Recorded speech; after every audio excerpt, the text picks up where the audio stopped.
Okay, what else have we got, Teresa? Sorry. No, it's fine. Gretchen mentions Virginia can also have leaf spot. Should that be treated or just lived with? If Virginia has leaf spot, move the Virginia to another space if you can, because it should have a beautiful leaf pretty much all year. Virginia is an evergreen, and like hellebore and coral bells, it's a leaf that lives for a year and then generally dies back as the new leaves come out. If it's just at the end of its life, when the leaf is senescing, it can get discolored spots on it, and just take the leaf off so that you got a cleaner crown for next year. But if it's got leaf spots during the growing year, especially if it's only 2-3 weeks old, the leaf, then move it to another place. Don't get involved in treating it if you don't have to. And Janine mentions she has 3 fruit-bearing blueberries and 3 that are still young. When she first got the first 3, she was told that would take about 7 years to fruit. She waited that long, but a week or so ago, she was at an outdoor gardens and they added in a bird garden and they have blueberries already. They're bearing fruit. So she's very jealous that, maybe the birds have helped that in some way or whatnot. Blueberries, the shrub will generally have berries on it right away the first year if you've got a pollinator for it, but it doesn't bear heavily until it's been in the ground for a couple of years. 7 years is a long time to wait unless it was a really teeny tiny blueberry to get started. I'm surprised that it would wait that long.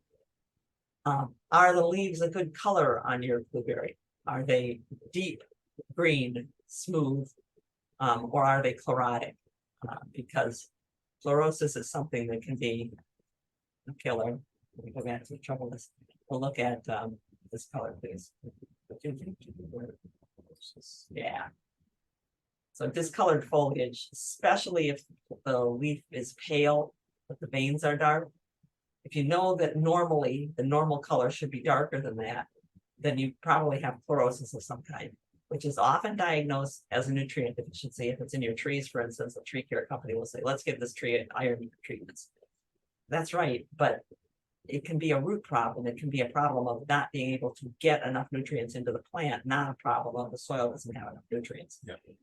So this Filipendula ulmaria, queen of the meadow, well, that was strange, wasn't it? Yeah.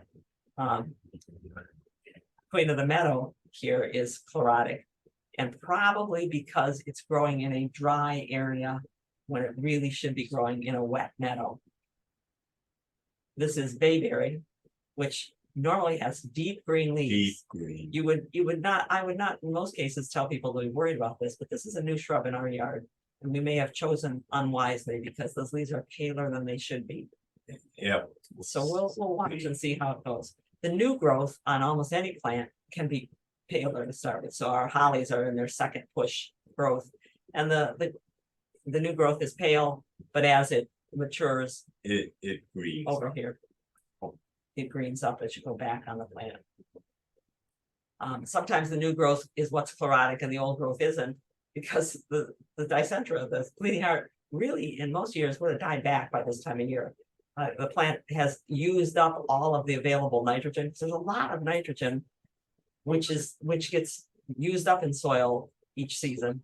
There's a lot at the beginning of the year that's built up from insect excrement and animal excrement that fell on the ground and debris that fell on the ground and decomposed. So here it is trying to grow a plant that grows normally when there's lots of nitrogen available, and it's trying to grow when in the middle of summer, so it's chlorotic.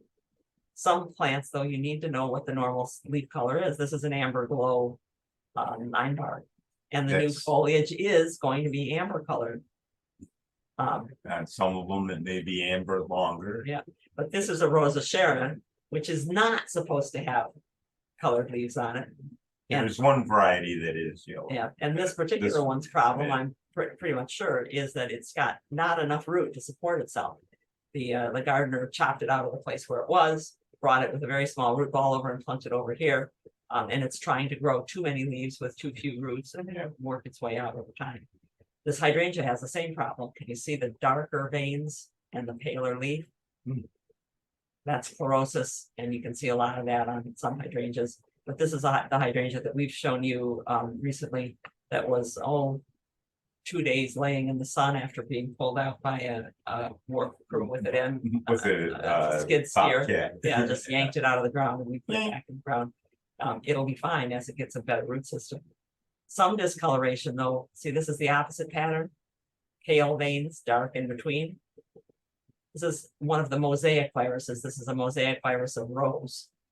And when you see a pattern that happens in a plant and you don't see dieback happen, so the discolored cells don't die, they just stay that way. And sometimes they're very pretty. Sometimes they don't follow the veins. Sometimes they're little kaleidoscope type colors on them.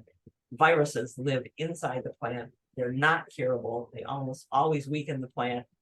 And if you look up rose and virus, or rose and mosaic virus, you're going to find that it'll tell you to take the rose out because the insects that suck on this rose can transmit the virus to other roses. This is that. Oh, I should have remembered that we had this in there. This is the lily mosaic virus that might be part of what the problem is in the garden that doesn't have the viruses for the lilies anymore. But when you dig it up, you can find that the whole plant is infected. It's not just your stem and leaves that were discolored, but the bulb is definitely in trouble too, and the stem below ground. And it goes for green leaf plants that turn. So these are two begonias in a park where we were this week. A good park, a good garden. But look at the difference. Same begonia, and the difference in the leaf color. In this case, the green, the chlorophyll is not developing in the leaf as well on the one. And it's probably because we looked around the garden, it's probably a drainage issue. It is Probably the difference doing that. their part So this, was amazing, the water Yeah. that we think. is from that same garden, and that's a chlorotic hydrangea. There it is on the far right. And you'll see next to it a chlorotic, but less chlorotic hydrangea, next to it a less chlorotic hydrangea. And then you see the dark green hydrangea behind it. But it's also taller, it's set up higher, it's not sitting as low in the water. Right, and it might also be a new one that they put in because they've been replacing them because of that.